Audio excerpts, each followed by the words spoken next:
and welcome to another program of Comics Let's Talk. I'm your host, Kevin Given, and today we're near Halloween, so let's look at the top 10 Halloween horror icons that got their own comic book. At number 10, Jaws.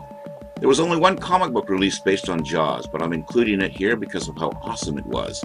It was a lot gorier than the movie it was based on.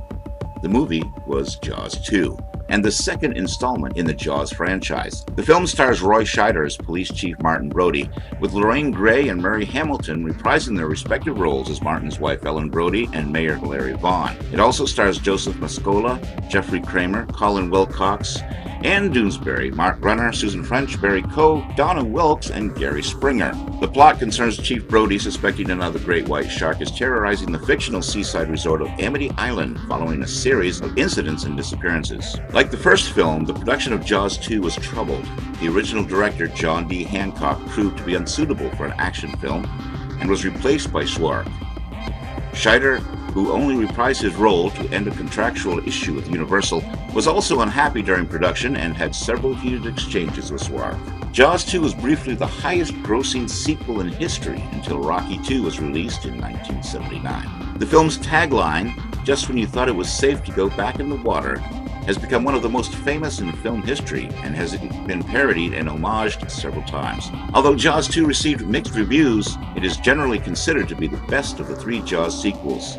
The film was followed by Jaws 3D and Jaws the Revenge, released in 1983 and 1987 respectively. Jaws 2 is a comic book adaptation based on the film of the same name. It was published by Marvel and was released in 1978 to coincide with the film's release, and as the 6th issue of the Marvel Comics Super Special. It was written by Rick Marshall and drawn by Gene Colan and Tom Palmer in Marvel Super Special number 6. At number 9, we come to Jigsaw from the Saw franchise. And just like Jaws 2, there is only one comic book based on the Saw franchise. Published by IDW Comics, the comic book is a prequel to Saw, as well as the entire series. It delves into the origins of the tortured John Cramer and his sinister alter ego Jigsaw. Also, it fleshes out Jigsaw's past and motivations and answers some unexplained questions from the first film, such as how he knew all his victims and how a dying old man could concoct such elaborate traps. Written by Chris Oprisky, art by Renato Guedes.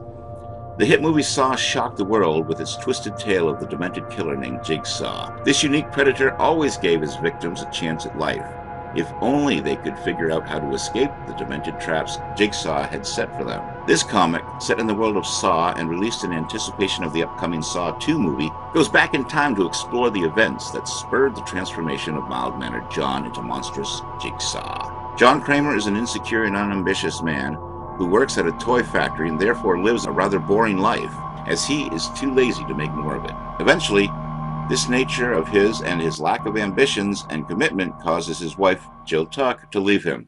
At number 8, we're looking at Pumpkinhead. In 1993, Dark Horse Comics published a Pumpkinhead comic book series called Pumpkinhead: The Rites of Exorcism. The comic was supposed to be a 4-part miniseries, but only 2 issues were published.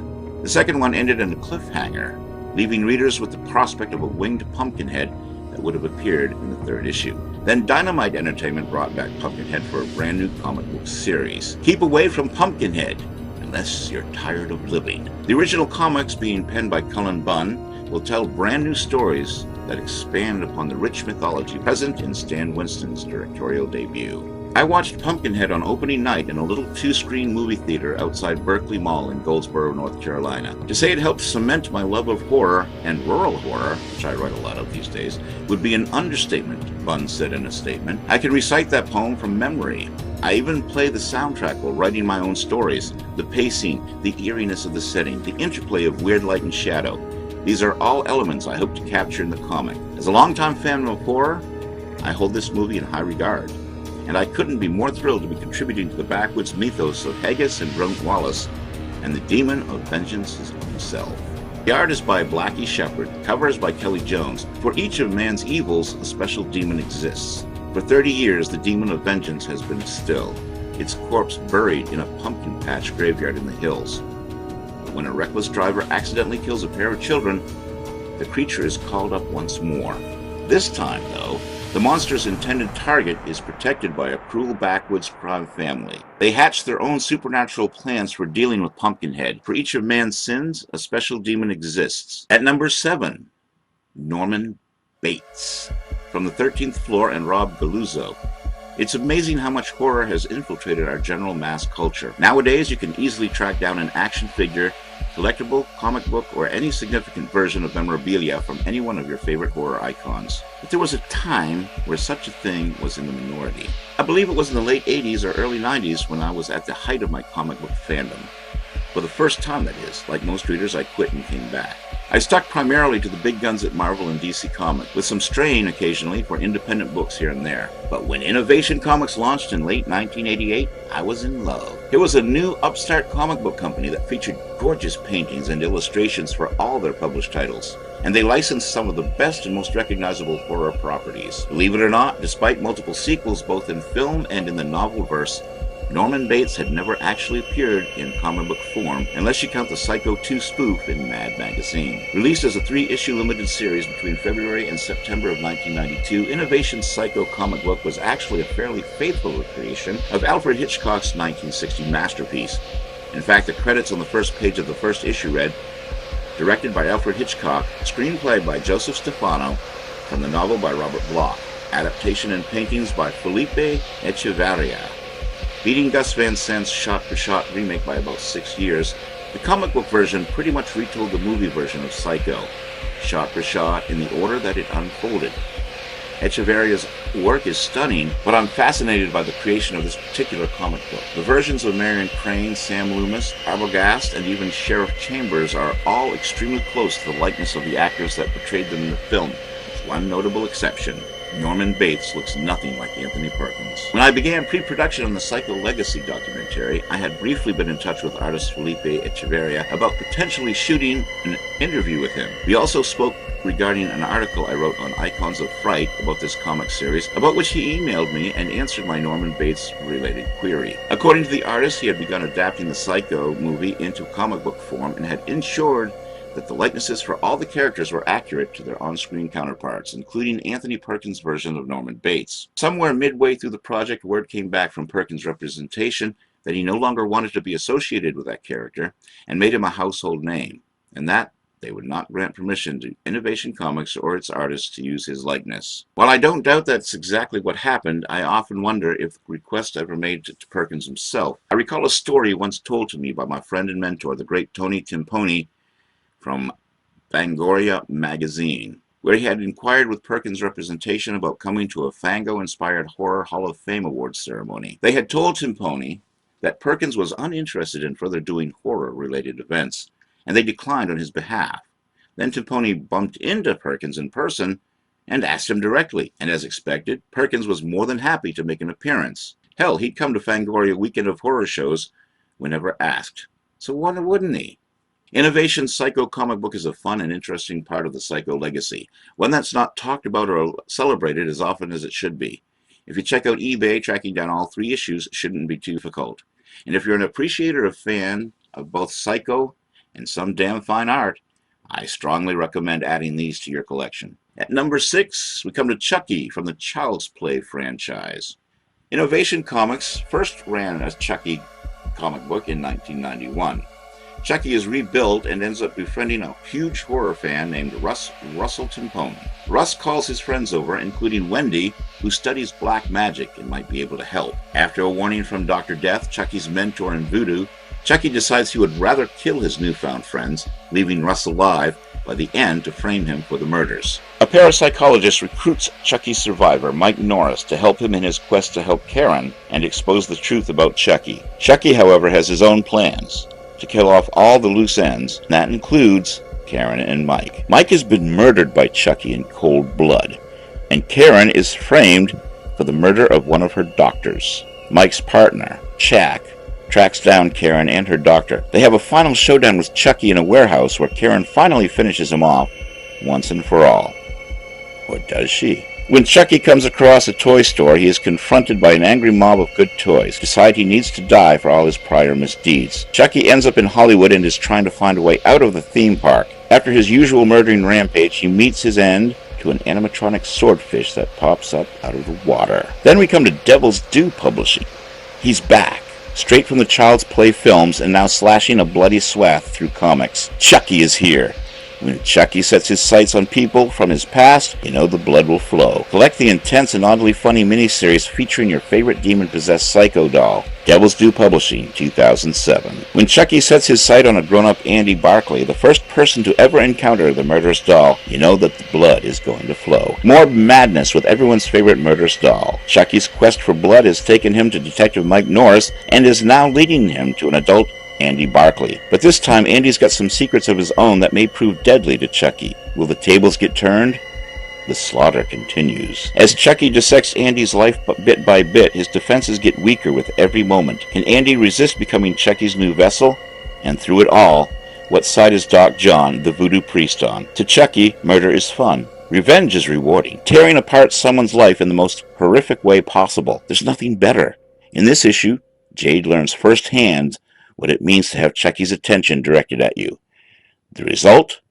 The highest body count yet. Also, Hack Slash vs. Chucky. Classic Hack's rival, Laura Locks, has used the heart of Damballa to switch into Vlad's body.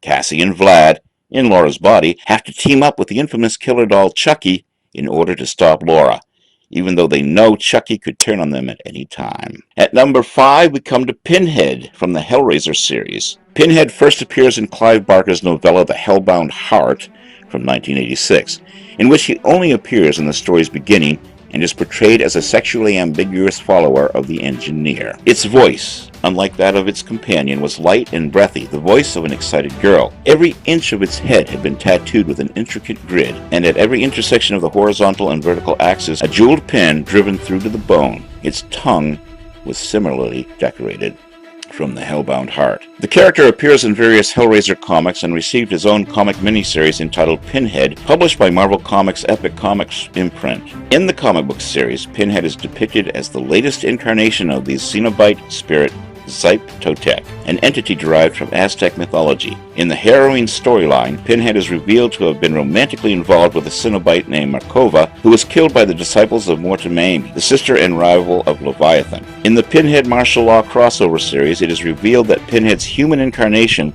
Captain Spencer, took part in the Battle of the Somme. Suffering from shell shock, Spencer is invalidated out of the army after hammering nails into his own skull. In his introduction to Newman's collection, The Original Dr. Shade and Other Stories, Neil Gaiman claims that Kim Newman was the original inspiration for Pinhead. In 2011, Barker began writing a series of Hellraiser comics for Boom, taking place sometime after the events of Hell on Earth.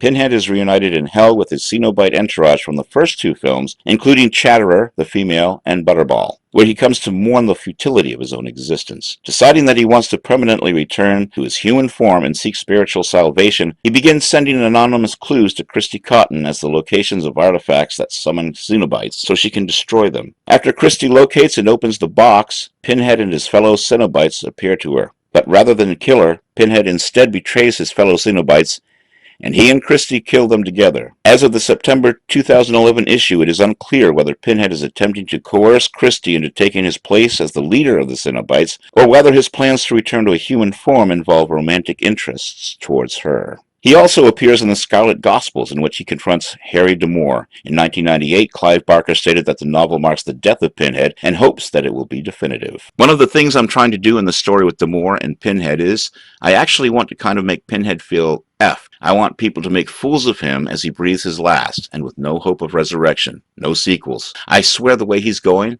I have plotted this, the way he's going is so total, is so complete, that the most optimistic film producer in Hollywood could never dream of resurrecting him. So I'm going to off him, and I want the audience to say, good. The Scarlet Gospels revealed Pinhead as a hell priest, a religious authority figure in hell.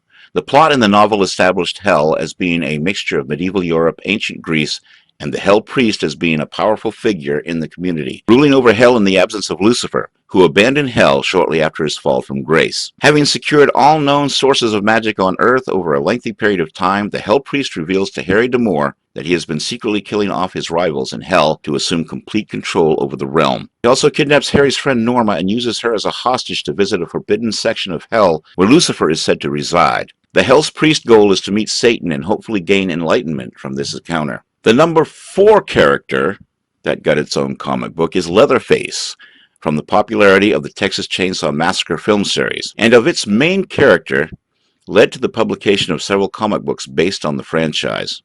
In 1991, North Star Comics released a miniseries titled Leatherface, a loose adaptation of Leatherface, the Texas Chainsaw Massacre 3 that ran for 4 issues. In 1995, Topps Comics released Jason vs. Leatherface, a 3-issue miniseries that had Jason Voorhees of Friday the 13th fame moving in with Leatherface and his cannibalistic family. After the success of the 2003 remake of the Texas Chainsaw Massacre, New Line Cinema set up a House of Horror licensing division, which licensed the Texas Chainsaw Massacre franchise to Avatar Press for use in the new comic book stories, the first of which appeared in 2005. In 2006, Avatar Press lost the license to the DC Comics imprint Wildstorm, which subsequently published new stories based on the franchise.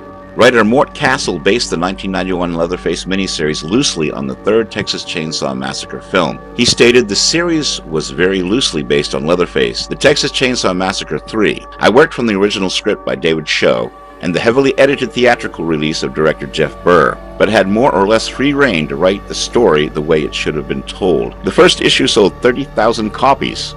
Kirk Javanen drew the first issue, and Guy Burwell finished the rest of the series. The comics, not having the same restrictions from the MPAA, featured much more gore than the finished film. The ending, as well as the fates of several characters, also changed. The roles of the Sawyer family members and their personal backgrounds are also elaborated on. For instance, Mama reveals that Grandpa was adopted into the family. Tinker is revealed to be a former hippie, and Tex is seen to be the saner family member, actually showing some signs of remorse. Then in 1995, Topps Comics released the 3-issue miniseries Jason vs. Leatherface, a non-canonical crossover between Friday the 13th and Texas Chainsaw Massacre franchises, written by Nancy A. Collins with art by Jeff Butler. The series' premise involves accidentally placing Jason Voorhees, the main antagonist of Friday the 13th, on a train headed for a dumping ground in Mexico when Crystal Lake is drained of radioactive waste by a company. Running amok on the train, Jason kills its crew and causes the vehicle to crash in Texas, where he meets and befriends Leatherface and his inbred family, consisting of Cook, Hitchhiker, Grandpa. After he lives with the family for a day, relations between them and Jason ultimately sour due to a series of misunderstandings, which results in Leatherface and Jason battling. Then Avatar Press took the franchise. In 2005, they began to release Texas Chainsaw Massacre comics, set in the continuity of the 2003 remake of the original film, but serving as prequels to the film. The comics had a multitude of variant covers such as gore, terror, and die cut. The first comic released a one-shot entitled The Texas Chainsaw Massacre Special, written by Brian Pulido and drawn by Jason Burrows.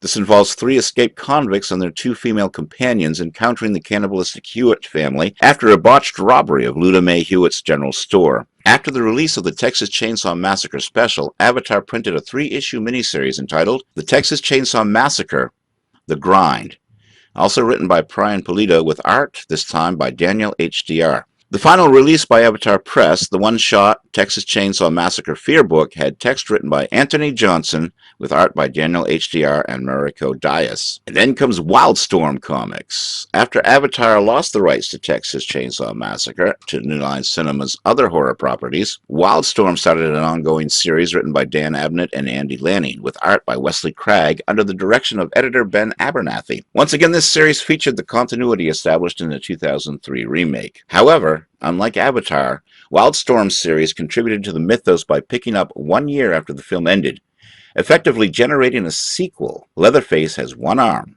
Aaron has been placed in a mental institution.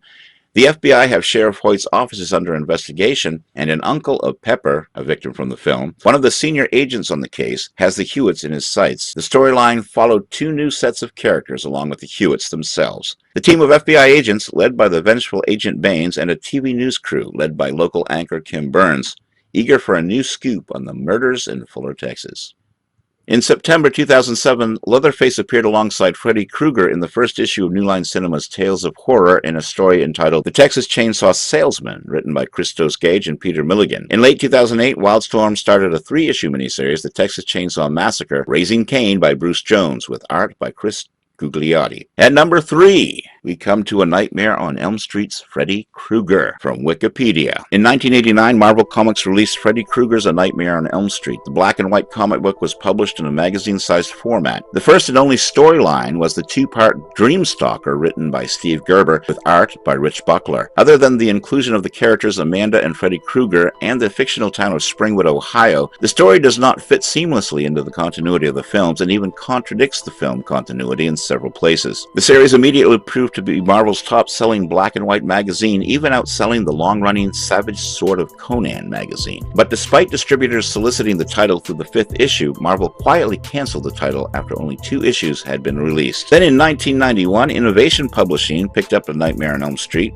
license and published 3 series based on the franchise, before the company filed for bankruptcy in 1992. All 3 series were written by Andy Mangels. The first series was a 6-issue Nightmare on Elm Street, which featured a collection of protagonists from the first 5 films, including Nancy Thompson, Neil Gordon, and Alice Johnson. The first 2 issues of the series featured Nancy's return as a spirit in the Beautiful Dream. The events of the next 4 issues take place in the time period between The Nightmare on Elm Street Part 5, The Dream Child, and Freddy's Dead, the final Nightmare films. The second series, Freddy's Dead, the Final Nightmare, was an adaptation of the film of the same name. The 3 issues were also collected and published as a trade paperback. The last series to be published by Innovation was A Nightmare on Elm Street, The Beginning. The 3-issue miniseries served as a direct sequel to Freddy's Dead, the Final Nightmare, as Maggie Burroughs continues to have nightmares about her father, Freddy Krueger, following the events of the film. Only the first 2 issues of the series were released before Innovation's declaration of bankruptcy, leaving the 3rd issue unpublished and the story incomplete. Mangels had made the original script for issue number 3 available on his website. However, the link seems to be down. In May 2005, Freddy Krueger returned to comics for the first time in 13 years with a Nightmare on Elm Street special, written by former Chaos Comics founder Brian Pulido and published by Avatar Press in association with New Line Cinema's House of Horror licensing division. Events from the Nightmare on Elm Street special would carry over into the Nightmare on Elm Street 3-issue miniseries, published later that same year. Due to Avatar's erratic publishing schedule, the 2nd and 3rd issues of the series were not released until summer 2006. The miniseries was followed by a standalone issue titled Fear Book, before Avatar lost the New Line House of Horror license. In 2006, Wildstorm Productions acquired the Nightmare on Elm Street license, and in October of the same year began publication of a new ongoing comic book series written by veteran comic book writer Chuck Dixon, with artwork by Kevin J. West, Bob Almond, and Joel Gomez. The first story arc was Freddy's War, centering on a teenager named Jade who moves to Springwood and learns about Freddy Krueger. After the Freddy's War arc's completion, a story about Freddy employing a teenager to kill the girl who helped Jade and her father was released. This was titled Demon of Sleep and detailed a group of social outcasts who, after realizing they are being killed off one by one, decide to summon an Aztec sleep demon to battle Freddy. The last issue, released in June 2007, was about a worker at a fast food restaurant who was dreaming about Freddy killing other people until Freddy killed him. In September, Wildstorm released New Line Cinema's Tales of Horrors, a one-shot issue featuring separate stories concerning Freddy Krueger and Leatherface. Freddy next appeared in the 6-issue Freddy vs. Jason vs. Ash, an intercompany crossover with Dynamite Entertainment. This story serves as a sequel to Freddy vs. Jason and the Evil Dead trilogy, based on the original Freddy vs. Jason vs. Ash film treatment by Jeff Katz. The number 2 horror Halloween icon from the Friday the 13th series, Jason Voorhees. Jason made his comic book debut in the 1993 adaptation of Jason Goes to Hell, written by Andy Mangels. The 3-issue series was a condensed version of the film, with a few added scenes that were never shot. Jason made his first appearance outside of the direct adaptations in Satan 6, number 4, published in 1993, which is a continuation of the events of Jason Goes to Hell. In 1995, Nancy A. Collins wrote a 3-issue non-canonical miniseries involving a crossover between Jason and Leatherface. This story involves Jason stowing away aboard a train after being released from Crystal Lake. On May 13, 2005, Avatar Press began releasing new Friday the 13th comics. The first, titled Friday the 13th, was written by Brian Pulido and illustrated by Mike Wolfer and Greg Waller. The story takes place upon the events of Freddy vs. Jason, where siblings Miles and Laura Upland have inherited Camp Crystal Lake. Knowing that Jason caused the recent destruction, Laura, unknown to her brother, sets out to kill Jason using a paramilitary group so that she and her brother can sell the property. A 3-issue miniseries titled Friday the 13th, Bloodbath, was released in September 2005, written by Brian Pulido and illustrated by Mike Wolfer and Andrew Dahlhaus. The story involves a group of teenagers who come from Camp Tomorrow, a camp that sits on Crystal Lake, for work and a party-filled weekend. Brian Pulido returned for a third time in October 2005 to write Jason X. Picking up after the events of the Jason X film, Uber Jason is now on Earth 2, where a biological engineer, Kristen, attempts to subdue Jason in hopes that she can use his regenerative tissue to save her own life and the lives of those she loves. In February 2006, Avatar published Friday the 13th, Jason vs. Jason X. Written and illustrated by Mike Wolfer, the story takes place after the events of the film Jason X. A salvage team discovers the spaceship Grendel and awakens a regenerated Jason Voorhees. The original Jason and Uber Jason are drawn to each other, resulting in a battle to the death. Then in June 2006, a one-shot comic entitled Friday the 13th Fear Book was released, with story by Mike Wolfer and art by Sebastian Fiamora. Then we come to Friday the 13th, Church of the Divine. Psychopath has Jason resurrected by a religious cult. Jason is stuck in hell when recently executed serial killer Wayne Sanchez persuades Jason to help him return to Earth in Friday the 13th. Hell Lake. In the Jason strain, Jason is on an island with a group of convicts played there by television executives running a reality game show. The character of Pamela Voorhees returns from the grave in Carnival of Maniacs. Pamela is in search of Jason, who is now part of a traveling sideshow and about to be auctioned off to the highest bidder. Then in December of 2006, Wildstorm began publishing new comic books about Jason Voorhees under the Friday the 13th moniker. The first set was a 6-issue miniseries involving Jason's return to Camp Crystal Lake. On July 11th and August 15th, 2007, Wildstorm published a 2-part special entitled Friday the 13th, Pamela's Tale. Then there was Friday the 13th, How I Spent My Summer Vacation, released in September and October 2007. February of 2008, Friday the 13th Badland came out, written by Ron Mars and Mike Huddleston. A sequel to Freddy vs. Jason vs. Ash, entitled The Nightmare Warriors, was released by Wildstorm in 2009. And the #1 Halloween horror icon, could it be anyone else? Michael Myers. This is from Den of Geek, Gavin Jasper. Like many horror icons, the dead-eyed Michael Myers of Halloween fame has also dabbled in stabbing people in the comic book page. Michael Myers is the understated horror icon, for better or worse. He's the architect of the whole slasher genre, and while John Carpenter's Halloween is an undisputed classic, he doesn't stand out as much as his fellow supernatural murderers. He's the less exciting Jason Voorhees, even if he came first, and he had his crap figured out by the first movie as opposed to Jason's 3. I guess Michael stands out less because he was never part of anything excessively dumb. Oh yeah, he had a bunch of lesser sequels that culminated in being beat up by Busta Rhymes, and then there's that Halloween 3 fiasco, but he never fell into the pop culture trap of other 80s and 90s boogeymen. He didn't show up on Arsenio Hall's show or appear in a Fat Boys music video, for starters. By the time we did get a silly Michael Myers moment, it was his goofy cameo in Rob Zombie's Haunted World of El Superbeasto in 2009, merely a month or so after the last actual Halloween movie. Since Michael was rarely as outlandish as his cinematic brethren, it made sense that it took him so long to finally make his way into comic books. Freddy showed up in the late 80s, while Jason showed up in the early 90s, and Michael arrived in the year 2000. By this point, Halloween H2O had already come and gone, so the movie series was nearly dead already. Released by Chaos Comics, Halloween #1 was written by Phil Nutman and Daniel Ferrens, with art by David Brewer. It follows Tommy Doyle, the boy confronted by Myers in the first movie, who later went on to beat him down with a pipe years later in Halloween: The Curse of Michael Myers. In other words, our hero in this story is Paul Rudd. He's mostly there to frame this issue, which is about Michael Myers' beginnings. It's done surprisingly well. These kinds of prequel stories are always a touchy concept because they can easily go wrong. If Michael is 100% evil, then it's a boring and meaningless story. If he's created from his environment, you run the risk of humanizing him too much and making him look less of a threat. Here, Nutman and Ferrens blur the line and ask the question, could Loomis have saved him? Months later, we get Halloween 2, The Blackest Eyes, with Phil Nutman and Mickey Alblin's writing and Jerry Beck drawing. It picks up where the previous story left off, with Tommy deciding to end Michael Myers once and for all. This story isn't so hot for the most part, partially because they spend a lot of time going into the whole cult backstory. The stuff about curses and druids always weighed down the Halloween franchise in the eyes of many. Luckily, there's enough Michael action to make up for it. Several months after that, we got Halloween 3, The Devil's Eyes, by Phil Nutman and Justiniano. It begins with Tommy locked up in an asylum, mainly as a cover-up for all that druid crap that went down in the previous issues. He escapes and teams up with Lindsay Wallace, the other kid being babysat in the original movie. Since this comic is released late 2001 and Halloween H2O came out a couple of years earlier, they finally talk about the elephant in the room. Michael Myers is totally supposed to be dead, right? like Laurie Strode chopped off his head. Oh, sure, Myers can heal from a lot of stuff, but the movies at least give us the illusion that there's some kind of limit to it. He's not like Jason, who can cartoonishly return from absolutely nothing. Even Halloween Resurrection went with a different out, saying that Laurie killed the wrong guy. That movie wouldn't be out for over half a year compared to this comic, so that raises questions. Are they going to go with the same explanation? Can Michael Myers come back from the decapitation? Is there someone else under the mask?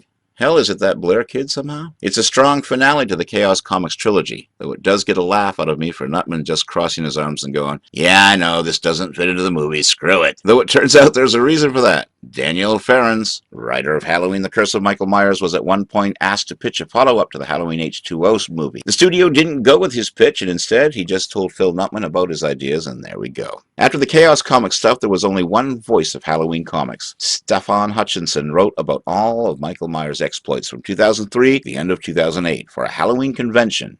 He made Halloween One Good Scare, featuring muddy art by Peter Fielding. It's a good one-shot, all things considered. It follows the never-before-mentioned son of Dr. Sam Loomis, who followed his father's footsteps and works at the sanitarium. In 2006, Hutchinson teamed up with Marcus Smith for the one-shot Halloween Autopsies, released by Paranormal Pictures. It tells the story of Carter, a young photographer obsessed with images that show the truth, because his father was a projectionist who died while Carter was watching Night of the Living Dead. I don't really get it either. Short version, he's obsessed with photos of Michael's victims. In 2008, Hutchinson would do a handful of Halloween comics for Devil's Due Publishing. The main one is a 4-issue miniseries called Halloween Night Dance, featuring art by Tim Seeley. Rather than bringing in characters from the various movies, it starts anew with a fresh set of characters. The best I can compare it to is the 6-issue Friday the 13th comic Wildstorm release. It feels refreshing because it takes its time. The one-shots and two-parters speed through everything a bit too much at times. Here we actually get to know our victims, and the tension is allowed to build. Our protagonist is Lisa, a teenager who was locked in a cellar by Michael,